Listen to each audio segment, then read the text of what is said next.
Well, let everyone know. You mentioned Frazier when he was at Nebraska. This is more about what you guys did in '96 at Arizona State. That was the team that almost played for a national title with Jake Plummer.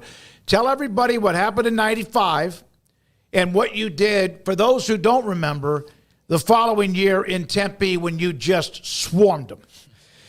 Well, and we did play for the national title, by the way. We lost 20-17. If we win the game, we would have been the only undefeated team in football that year. And that was the year Florida won it, right? Yeah, Florida had been beaten by Florida State. They rematched in the bowl game, and Florida won the game. But we would have been the only undefeated team, and we lost. We lost with 13 seconds to go in the game. Oh, my Lord. Yeah, bad deal. But anyway.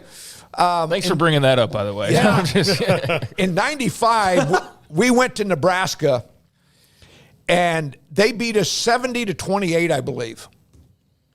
And I was the defense coordinator and was completely humiliated. I mean, we just so what we did in the offseason that year is I studied them for 6 months. I said, we got to, because we're going to play them again in '96 at our place. We added one defensive player to our defense, and it was Derek Rogers. He played our weak side end. Now, Derek was a hell of a football player now. By the way, that's a great story. He played 2 years of football before we got him. He played in the band in high school, didn't play football. Went in the military, played flag football and liked it. So he went to junior college 1 year, and then we got him. So that was a great story. But we played him at Tempe. I believe it was the second or third game of the year. They were number one in the country, and we beat them 19-0 that day, and we had two safeties. I don't think Coach Tom had ever been shut out, Coach Osborne. I think that's the only shutout he's ever had. And and Frank Cush, that day, the stadium was named after Frank Cush. Guys, it was the wildest setting. And after the game, it was scary. I went along the wall and got out of there. They were pepper spray. I mean, it was crazy. But it was. But you beat the number one team in the country, and then we went on undefeated. We were 11-0, undefeated, and played Ohio State in the Rose Bowl and lost in the last seconds. In that Ohio State team, guys, there was probably 8 to 10 first-round draft picks on it. Having been at Arizona State, and I know it's been a long time since you were there, but they've been kind of wandering in the wilderness. And maybe now that they're in the Big 12 and they have some new leadership there, they seem like they've been doing a little with a lot at Arizona State athletically, especially for the football program. Do you feel like if they have the right people in place, that's a place that can get the fans re-energized and can really be a player, because it's a beautiful campus? There's nothing wrong with Arizona State at all, and it seems weird to me that they've been kind of in this desert. Well, not they're literally in the desert, but in this football desert for so long. I think there's certain schools that when you look at them from the outside, you say, well, how can you not win there? But guys, if you look at the history of Arizona State, there hasn't been a lot of winning coaches there. I don't know why it's a tough job. Even a guy like Dirk Cutter. Saban gets on the TV show the other day and said, I tried to hire Dirk. Yeah. Dirk's a hell of a football coach. He couldn't win there. Mm-hmm. It's just, like UCLA's a hard job. Mm-hmm. Terry Donahue only won 63% of his games.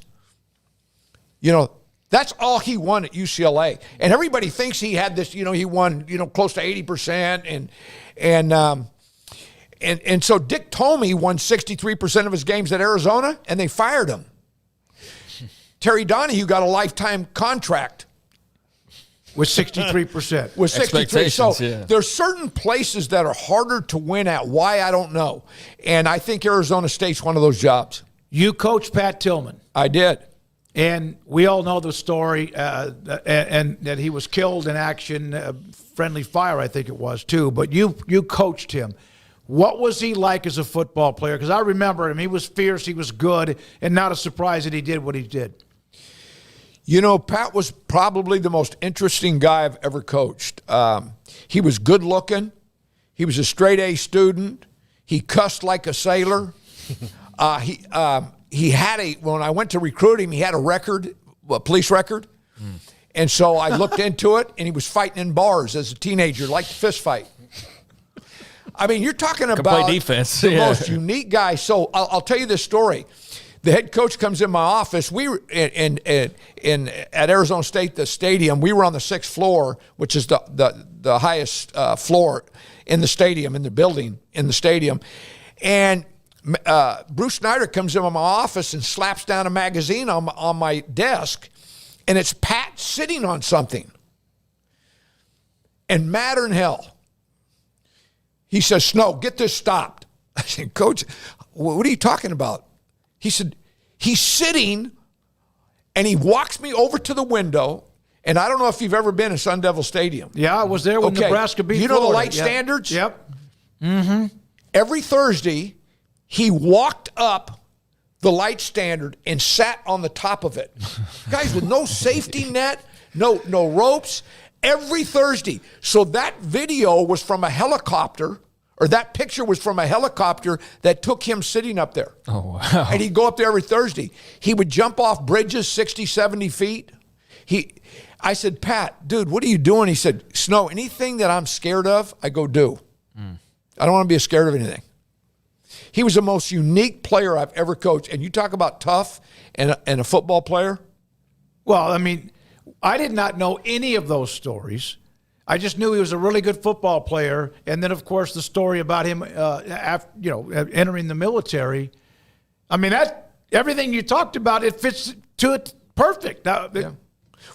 He's playing. He's starting in the National Football League, and I see him over the spring. I said, Pat, you look skinny right now. What are you doing? He says, Snow, I'm going to run a marathon. He says, I want to run a marathon, and it's bothered me I haven't. Guys, he's playing in the National Football League. He lost like 20 pounds, went and ran a marathon, then gained it back, and had a hell of a year. And was there